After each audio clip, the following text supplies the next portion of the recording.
This episode of Bright Hearth is brought to you by Garlands of Grace and our supporters at patreon.com. Modernity has abandoned the household gods, not because we've rejected the idolatry, as all Christians must, but because we have rejected the very idea of the household. We no longer worship Vesta, but we have only turned away from her because our homes no longer have any hearths. Now we worship motor oil. If our rejection of the old idols were Christian repentance, God would bless it. But what is actually happening is that we're sinking below the level of the ancient pagans. But when we turn to Christ in truth, we find that he has ordained every day of marriage as a proclamation of his covenant with the church.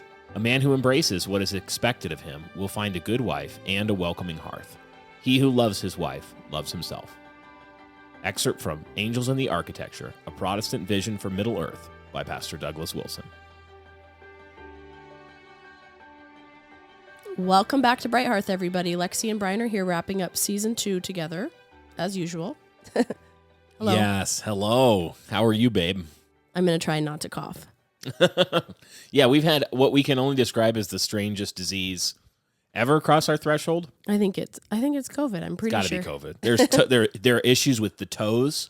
COVID Not toes. my toes. COVID goops in the eyes. It's weird. Yes. It has been weird stuff. And the thing is, listeners, you know this if you have children and if you've been through pregnancy, you know, especially a couple times, the best time to get sick It's the last month of pregnancy. the last month of pregnancy. Because a sickness like this with these many people, this could last. That's what I was telling myself. I'm Yeah. like, this could be it. This could be it. This could be it. But it's sunny today and we're feeling better, even though we don't all sound a lot better.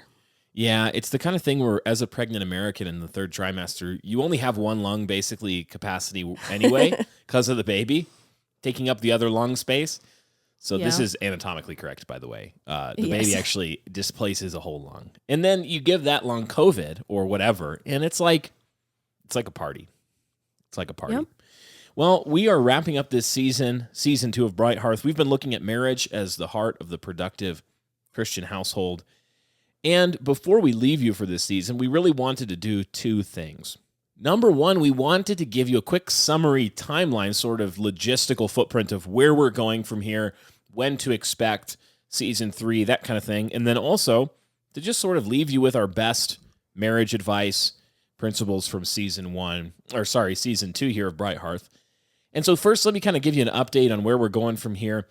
This episode, Lord willing, will come out on April 24th. Year of our Lord 2023. The next 2 Mondays after that April 24th drop of this episode will be dark weeks on Bright Hearth for our main show. And that is really for 2 reasons. One, because it helps us to get ahead on season 3 and make sure that we're doing a good job being prepared and setting that up for you guys to make it as helpful as possible. And then number 2, because we do have a baby coming right at the beginning of May, Lord willing. So believe it or not, I am not going to put a microphone in front of Lexy hours after giving birth and ask her to podcast, no matter how much I think it'd be helpful to you guys to get the gist. It wouldn't be helpful. And it probably wouldn't be helpful for anyone. So we're going to take a 2-week break there before season 3. That will not be a break from our Patreon show, In the Kitchen, where we do shorter, sort of bite-sized episodes talking about all sorts of practical things, a lot of household maintenance, management stuff. Really runs the gamut on that show. If you sign up to support the show on Patreon, not only do you get the shows going forward on In the Kitchen, but you also get all of the back catalog. You can scroll back through, and there are like 50-plus episodes at this point of In the Kitchen. So if you're really bummed about those 2 weeks, sign up for Patreon, chip in, $5-10 a month, help make the show possible, and we will loop you in on that show as well. I'm hoping to get through some of our children's books. We've had that requested multiple times, but the baby used to nap where all the kids' books were, so it was actually hard to record an episode like that. But we're gonna work through our kids' picture bookshelves. So that should be really fun. We do get that question quite a that. bit. In fact, we use that show often as a platform to answer lots of questions that we get commonly. So you'll see season 3 of Bright Hearth, Lord willing, again, launch on Monday, May 15th. Let me loop you in on what season 3 is going to be focused on, and we're hoping that it's just a great, helpful season. It's going to be on biblical conflict resolution and peacemaking. The very first episode, we're going to explain to you at length why we believe this is an extremely important season of Bright Hearth that everybody needs, everybody will benefit from if you listen and chew on it and apply these things to your life. These are issues we run into over and over and over again in our own lives as married couple, parents, the children of parents, living in a church community, dealing with vocational things. I mean, over and over in your life, especially if you're a Christian, you're going to need the tools to deal with conflict, with sin and repentance. This has bearing on literally everything related to the productive household. Your kids, your spouse, your boss, I mean, all the way up, all the way down, and most importantly, you and the Lord. Yeah, I was going to say, too, as a productive household, like if you're a husband and wife truly wanting to come home to be productive together, you probably haven't had to figure out like workplace conflict resolution with your husband before, and now you're going to have to. So this is true. Definitely very pertinent, I think. So true. This season is not going to be like 30 episodes long. We're going to actually do 2 short seasons, relatively short, like maybe, I don't know, 8 to 15 episodes, somewhere in that range. We're still mapping it out.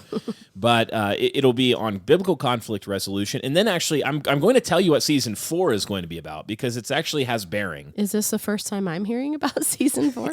I can't remember. Okay. I think we've talked about it. I know I talked about it with Pastor Khan, but okay. Anyway, sometimes me and Eric have these sessions of Bright Hearth planning. Anyway, we're going to do a Q&A season. It's okay, going to you be did tell me that. Yeah. Okay, I thought I did. Yeah. We're going to do your top questions, probably top 10, and just do 10 episodes answering the most common questions that we get here at Bright Hearth. And actually through season 3, starting with that first May 15th episode of season 3, we're going to start taking questions to a very specific email address, go through, compile the most common questions and the best questions, in our opinion, and categorize them down. And as part of that episode as well, we're going to do part 2 of our head coverings, answering a lot of questions we've gotten as a follow-up to our head coverings episode. That'll be good. So one of them will be on those because we've gotten lots of great follow-up questions on that topic. But it's I think that's going to be a really fun season. I like to hop around. Yes. Seasons really they tether me down. They cramp Lexy style. So that's going to be a good one because we'll get to talk about like 10 completely different topics. Yeah, that'll be fun. So through season 3, we will be getting those questions in and sort of compiling and going through them. And we're really looking forward to the next 2. Basically, these 2 seasons will probably be about the same length as season 1 and season 2 were on their own, just, put together. So that said, let me make sure I'm not missing anything here of the highlights. So those 2 dark weeks, sign up for Patreon. You'll keep getting in the kitchen there. To wrap up this season, though, we would like to give you, as we like to do when we've come to the end of a long investigation of one big topic, we'd like to sort of sum it up into some really big, practical, theological, applicational ideas that you can that have handles that you can pick up, carry around, apply in your life. Theology with calluses, as we say at New Christendom Press. And so we're just going to give you some of our best marriage advice. A lot of it from different threads that have woven through season 2. But these are things that we think any marriage can benefit from, whether you've been married for 10 minutes or 50 years. These are the kinds of things that can really serve every Christian marriage out there. Sound good? Sounds good. All right, babe. So the first sentence or 2 that came to mind for me as I was looking through our episode list actually comes from our second most popular episode of this season. And our first most popular was head coverings. Oh, I thought you were going to say sex. Okay, well. Believe it or not, it was number 3, I believe. Okay. But, that's funny. But number 2... Okay, I could see that about head covering. Okay. Yeah, okay. That one, definitely, people were sharing it, definitely discussing it, and that's why we're doing a part 2 on it for sure. But the second most popular topic, believe it or not, was actually on the glory of an unfussy wife.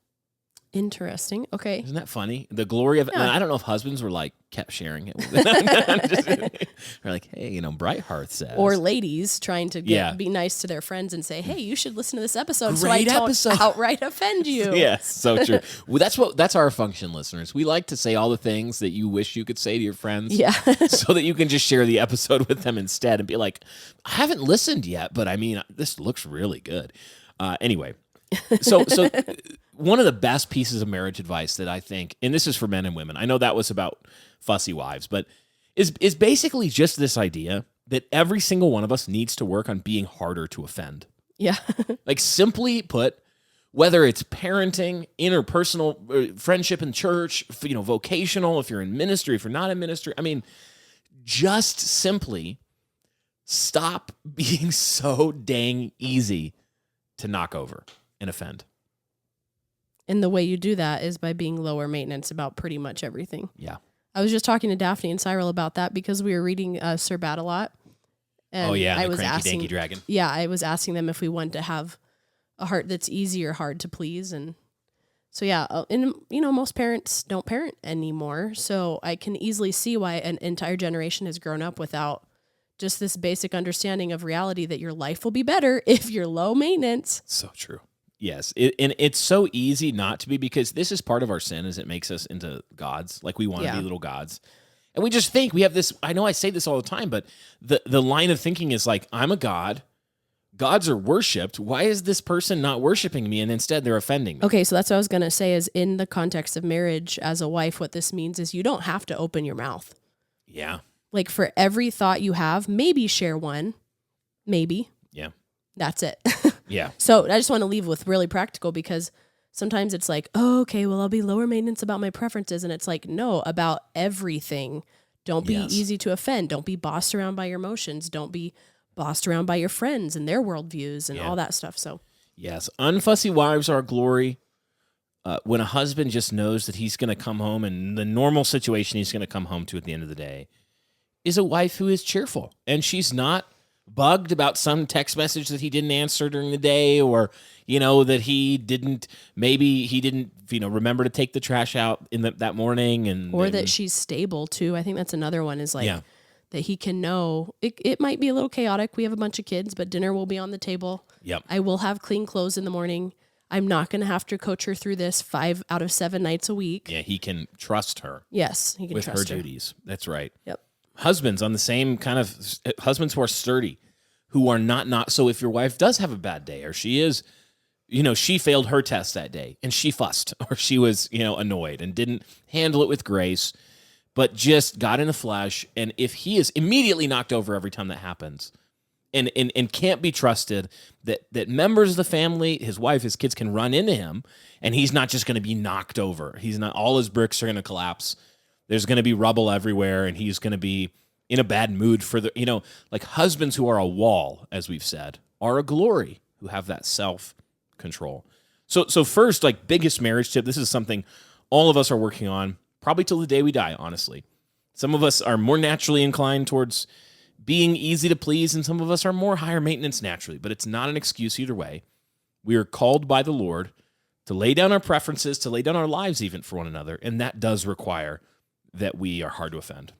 We're going to actually talk about this in season 3 a little bit, but I think Doug Wilson, I don't know if he came up with this, but he talks about the 3 C's of how you can respond to a problem by confronting it, by covering it, but not by complaining. The 3 C's. So be hard to offend. This episode of Bright Hearth is sponsored by Garlands of Grace, which is a wonderful Christian company that offers a variety of very versatile head coverings, head wraps, and headbands for sale for women and girls. They're very versatile. Whether you're head covering for 1 Corinthians 11 reasons, or just looking for a pretty and feminine head covering, they've got you covered. Babe, why do we like Garlands of Grace? I really liked Garlands of Grace because when I was first trying to recover this call to head cover, I didn't necessarily want something that was super trendy and that everyone else was doing. And I found their pieces really feminine and timeless in a way that just a lot of other coverings that you could pick up at Target or on Amazon just weren't. And they are very quality. And if you are a mom trying to cover in a pew with wiggly children, you know how hard it is to actually keep a head covering on. Yes. And I really like their volumizer bands that are velvet and they stick to your head, and I have had no issues with them. So yeah, I really like them. And they're a sister-owned company. Yeah, Christian-owned, sister-owned, and they're all made in the USA. So a great company to support. We would commend you, husbands, if you're listening. Go check this out as a thoughtful gift for your wife or your daughters. They have head wraps for ladies as well as little girls. And they've got a whole lot of different styles, a lot of different beautiful colors, and really great quality company. So we're glad to have them as a sponsor for this episode of Bright Hearth, and you can support us by supporting them. So head over to garlandsofgrace.com. You can use the link in the description of this episode, and we hope that you'll give them your support.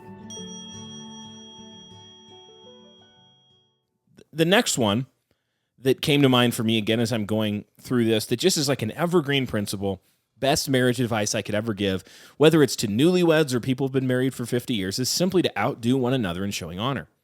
Outdo one another in showing honor. To be thinking about, how can I bless? How can I please my wife? How can I please my husband? What do they need? What as much as I'm annoyed often, what are their love languages? And then lo and behold, every man is words of respect and physical touch. Yeah, like crazy weird how they got that one right. Anything practical that that comes to mind for you, outdoing one another and showing honor, ways that you can really because a lot of people hear that, they're like, okay, of course I want to be the type of spouse that does that. How do you build that into your life every day practically? I always think of the Farleys when we talk about this type of a thing, because of, at least that was first where I came to understand from them, like really studying your spouse. And I remember her telling me, like, you need to go read The Hobbit for your husband.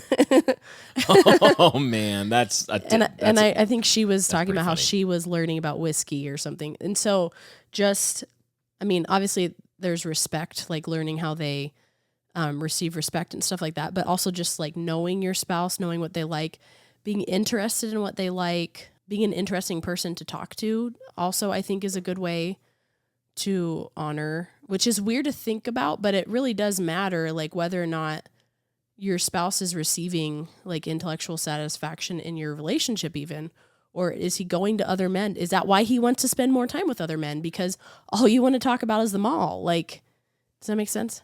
Yeah, absolutely. I don't know if that's where you were going with that, but that's what I always think of. I just wanted to know what you thought. Like when you're thinking about outdoing one another and showing honor, it's an abstract principle. Yeah. In some ways.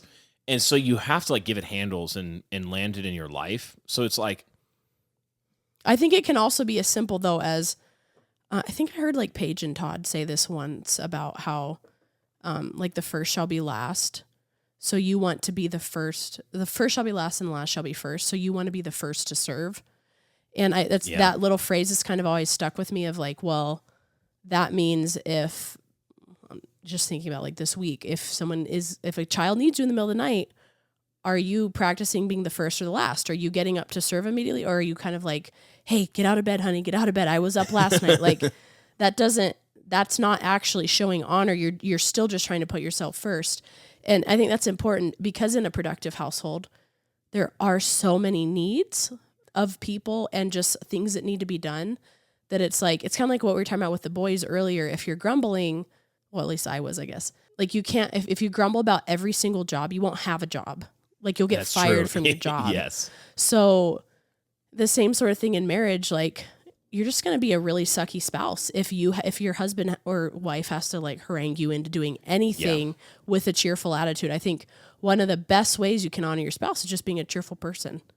Yes, when you're thinking about the flesh and the works of the flesh that are evident, Paul says, they are all about the self, curved in on the self. That's how Martin Luther described sin, as homo incurvatus, I think incurvatus in se, which means the self curved in on the self, or man curved in on himself. Yeah. And the idea is that sin is going to continually make you want to just outdo yourself in showing honor to yourself and make everybody else outdo themselves in honoring you.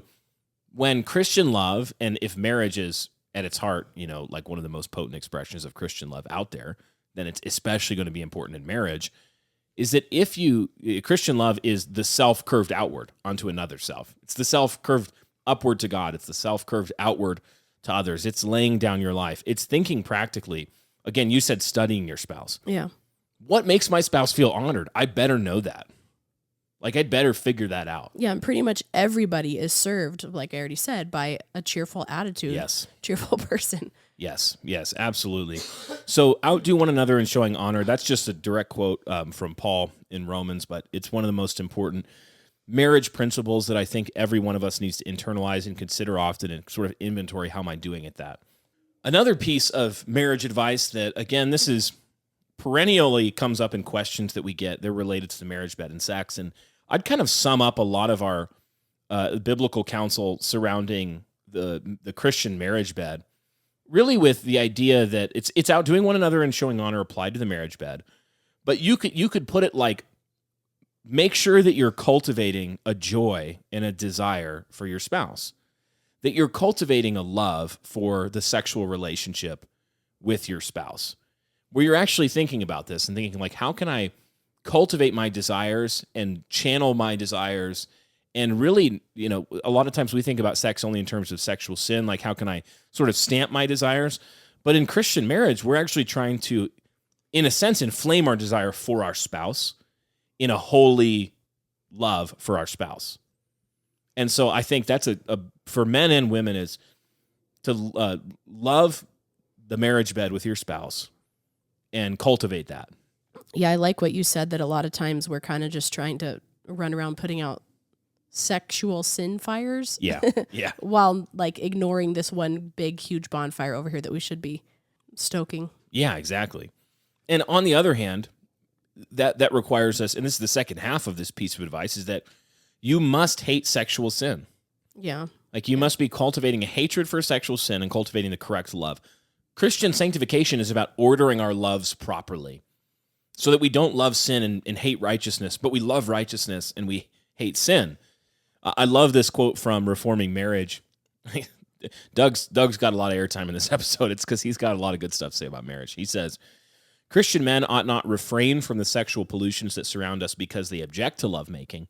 They refrain because they object to the wanton vandalism of it. Our culture is doing to sex what people who chew with their mouths open are doing to food. Oh, that's really good. I was like, that's such a good quote. I've got to work that in. That's great. So love the marriage bed with your spouse.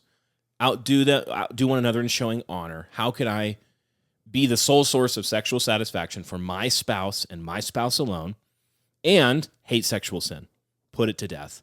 Total war with it. Don't let it creep in. No peace with pornography. No peace with emotional affair. No peace with any of this stuff.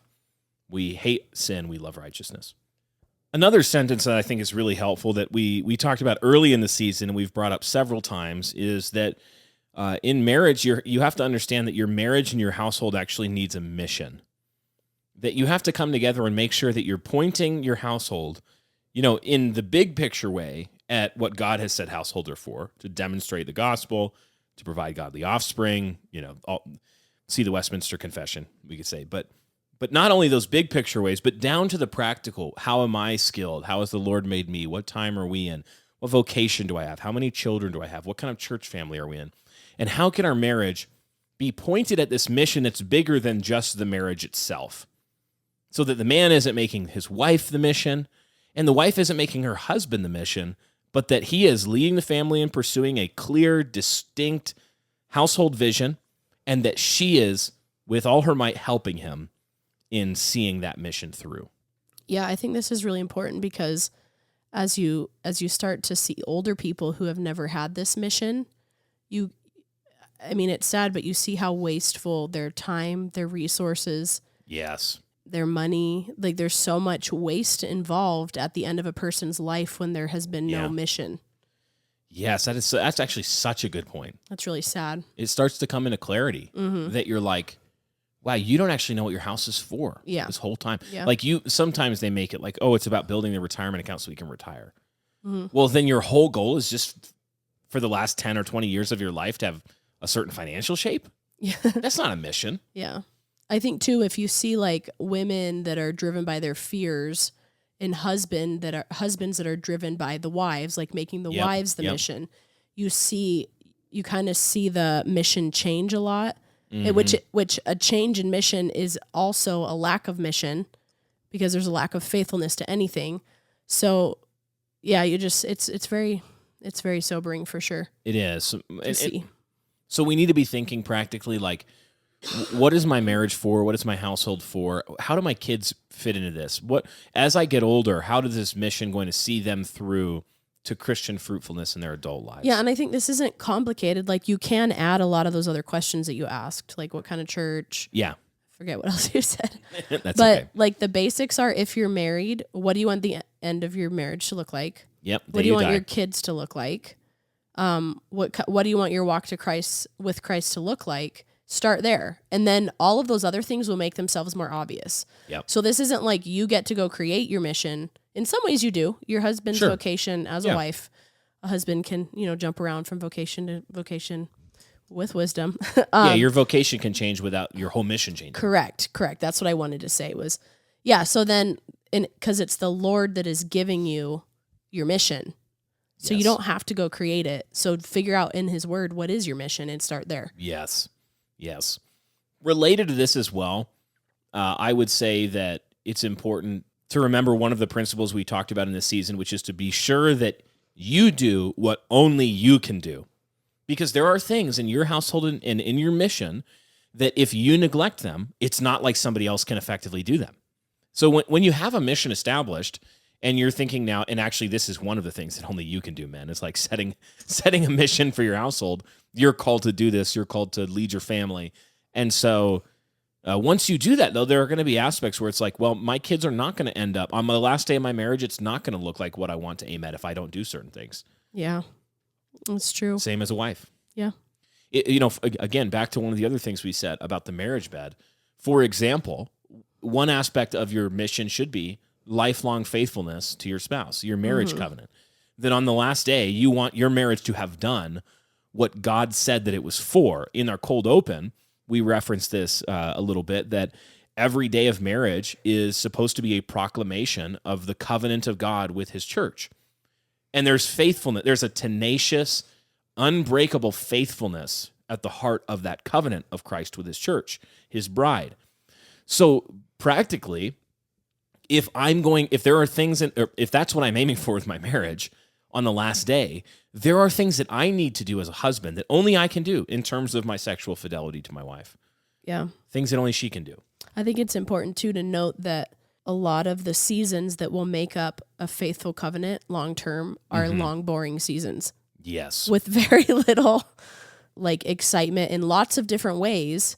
And that's like the testing point then of the covenant faithfulness is, are you giving up and seeking, sexual satisfaction elsewhere, or, you're bored with your spouse because they're getting older. And so now you're just going to take up all these hobbies without them. No, there's still a cultivation that needs to happen in all of those different seasons. Yes, absolutely. Absolutely. It's going to be a plod. We're going to be moving in the same direction. The goal is plodding. A lot of people think is doing anything slow. That's not actually what plodding. Plodding is about moving in a very particular, thoughtful direction slowly and consistently. But you take a lot of ground over that time. Yeah. It's about, but you can't effectively plod unless you have the mission, the compass bearing. Yep. And you can't effectively plod unless you do what only you can do. Related to this, this is related to one of the early ones. I actually skipped this by accident, but I think one that we need to make sure we mention, a principle for marriage. This is a ditch that every marriage can be tempted to fall into, but that we need to fight with everything we have, is that we cannot make our houses bartering economies. Our houses are economies of love, that giving away of self for the sake of others and the mission that God gave you. They're not bartering economies where I'm trading, my faithfulness is contingent on my wife doing for me what I want her to do for me. And then I'll be faithful. No, it's there's covenant. You're faithful to the covenant. Yeah. You don't trade dishes, in the example we've given you don't trade dishes for sex. In neither direction should you be doing that. True. Agreed. 100% agreed. Thanks, babe. I knew you had my back. And the final point, and this really connects us, links us like a train car to the next train, really to the next season, is that every marriage, everybody in a successful, fruitful Christian marriage needs to master quickly confessing and quickly forgiving sin. Oh, yeah. I mean, there's just no other way around it. No. Yeah, I love that analogy, Pastor Toby. You've shared it before, the bread versus, the stinky trash. It's just... And your conscience is so much clearer. You have so much more joy. Yeah, it's just so much better. It really is. Can you explain the bread versus the stinky trash metaphor? Because that's not how I think about it. Oh, really? That Maybe illustration. I might have like misremembered what he But said. I'm now interested to hear.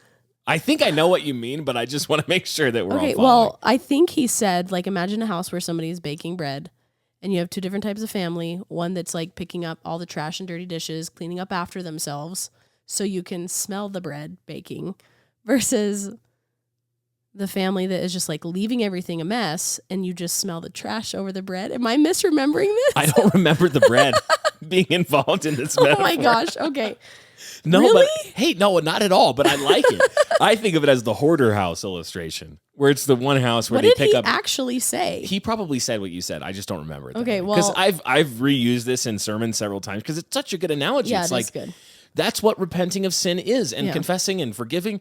It's picking up garbage. Like you're gonna have trash in a house with people in it. Yeah, you will. You're going to snap. And I think it's been helpful for me. Like, I think it was even maybe in that episode with Pastor Toby and you guys on the King's Hall. It wasn't about marriage okay. necessarily, but it was so helpful to hear from somebody like him who we greatly respect. We've seen their family. We just see the fruit and we respect it.